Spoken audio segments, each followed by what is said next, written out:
É hoje que as aulas vão voltar mais uma vez. É hoje que as aulas vão voltar mais uma vez. Caderno ok, caneta ok, álcool em gel ok, online ok. Brota no aulão da professora de vocês. Brota no aulão da professora de vocês. É hoje que as aulas vão voltar mais uma vez. É hoje que as aulas vão voltar mais uma vez. Pessoal, hoje nossa aula nós vamos começar a falar sobre radioatividade.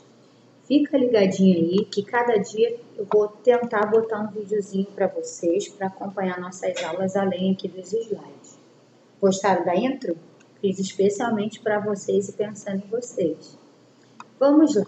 Hoje nós vamos falar um pouquinho de radioatividade. Já falamos isso na nossa primeira aula de Química. Eu lembro que nós tivemos diversas curiosidades. Falamos de Chernobyl, falamos dos aspectos positivos da química, falamos dos aspectos negativos.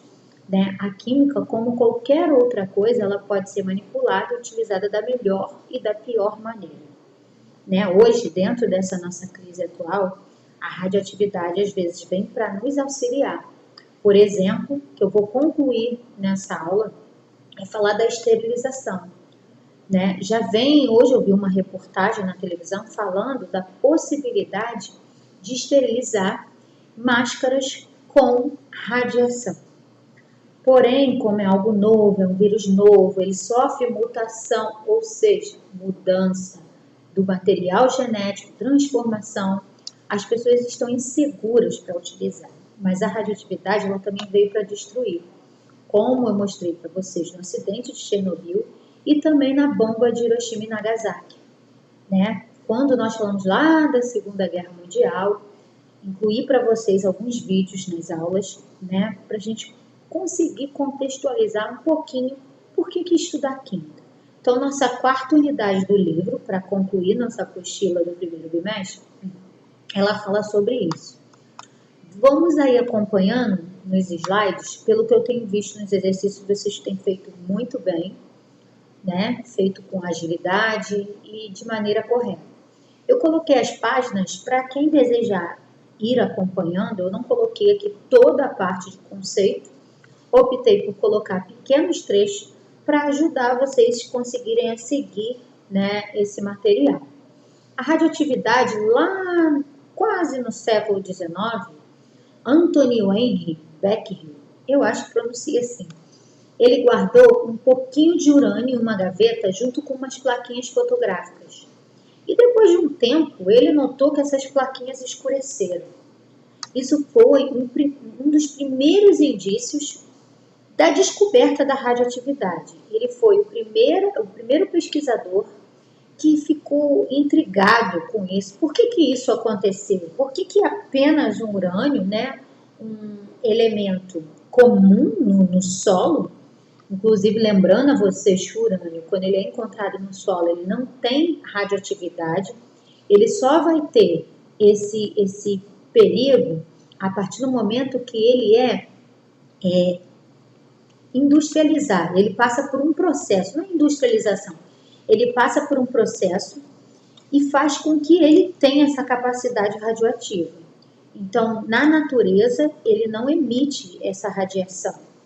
A partir do momento que ele é tratado para fins como produção de energia elétrica ou a produção de uma bomba, aí sim, ele vem. Inclusive, os Estados Unidos, eu sempre falo isso para vocês, um dos maiores medos era uma guerra nuclear.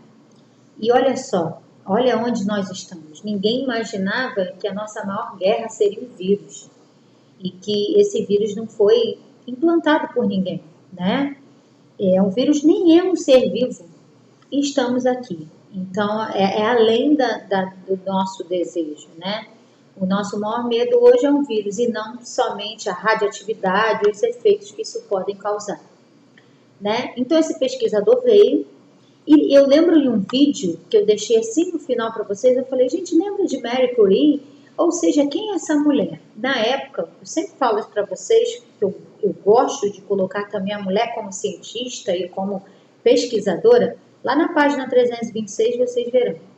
Ela era uma das maiores pesquisadoras na área de radioatividade química. mas muitos dos seus experimentos não foram colocados com o nome dela, e sim com o nome do esposo, por conta da questão do machismo da época. Não eram comum, né? As mulheres não estudavam, então elas não tinham essas possibilidades, só as mulheres mais ricas. E na época ela foi uma das mulheres que descobriram, né, que além do urânio existiam outros elementos que poderiam emitir a radiação, mas todos os seus feitos foram para o seu esposo. Hoje não, hoje ela é reconhecida mundialmente, tá? Iniciando a parte de radioatividade, vou botar a telinha aqui para baixo para a gente conseguir ler juntinho. Ele fala lá na página 327, ó, o que é radioatividade? Propriedade de alguns átomos instáveis têm que se transformar em outros com a emissão de partículas ou ondas eletromagnéticas no seu núcleo. Ou seja, né? O que é essa radioatividade? É uma energia que o átomo tem, e quando ela recebe um estímulo, eu lembro que eu botei um vídeo para vocês, um bombardeamento, como é o caso da usina nuclear, que a gente chama de fissão nuclear, ou seja, quebra do núcleo, ela gera uma grande quantidade de energia. Os elementos mais conhecidos que a gente sempre comenta é o urânio, o césio, que foi um dos acidentes brasileiros em 1986, que eu brinco que é o ano que eu nasci, que eu sou novinha, né? Só para lembrar disso. Que foi em Goiânia, também passei um vídeo na aula para vocês. Polônio e rádio. Existem outros, mas hoje nós vamos priorizar esses daqui para a gente dar uma estudadinha, tá? A radioatividade, ela consiste na capacidade de alguns átomos, ó, possuem de emitir uma radiação.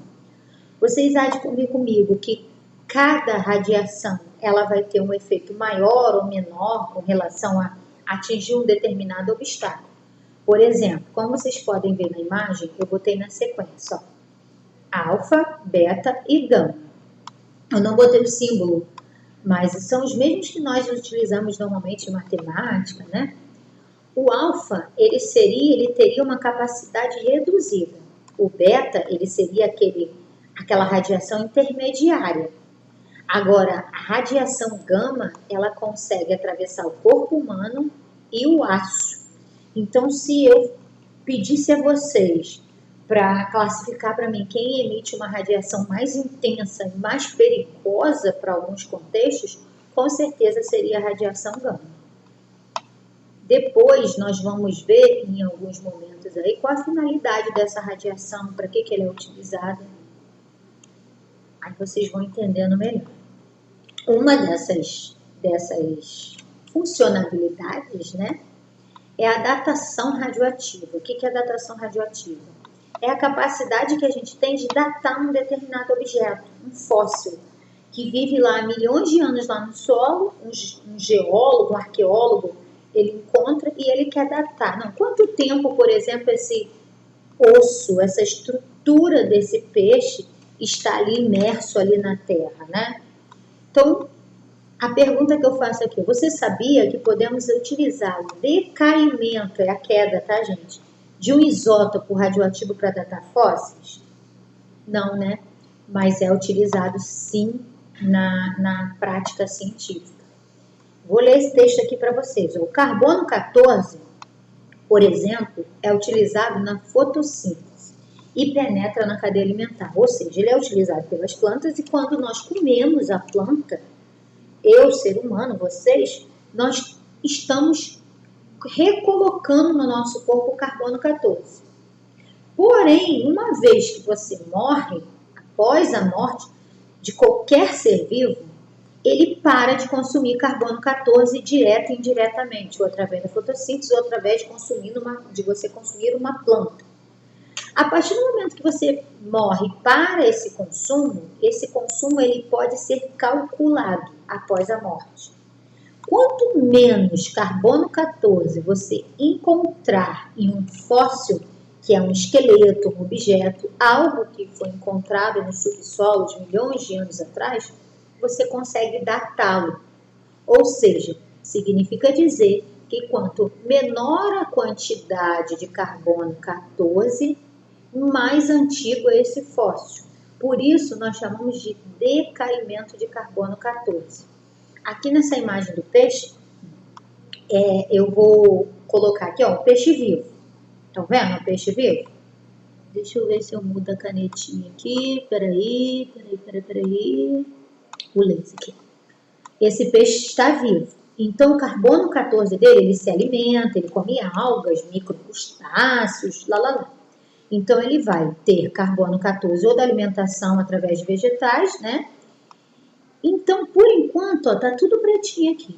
A partir do momento que ele morre, a primeira etapa, ele elimina uma quantidade de carbono 14, seriam essas bolinhas verdes.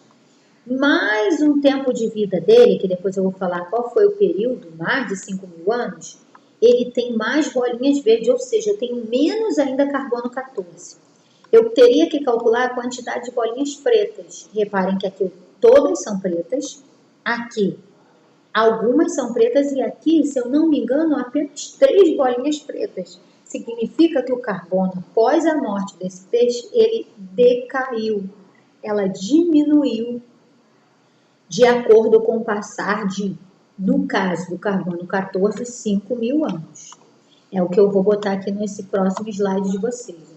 A datação radioativa, ó, a cada 5.740 anos, diminui 50% do carbono e emite a radiação beta, que seria aquela intermediária. Então, quanto menor a quantidade de carbono 14, mais antigo é esse fóssil. Beijinho, pessoal. Na próxima aula eu vou concluir esse assunto com vocês. Beijo.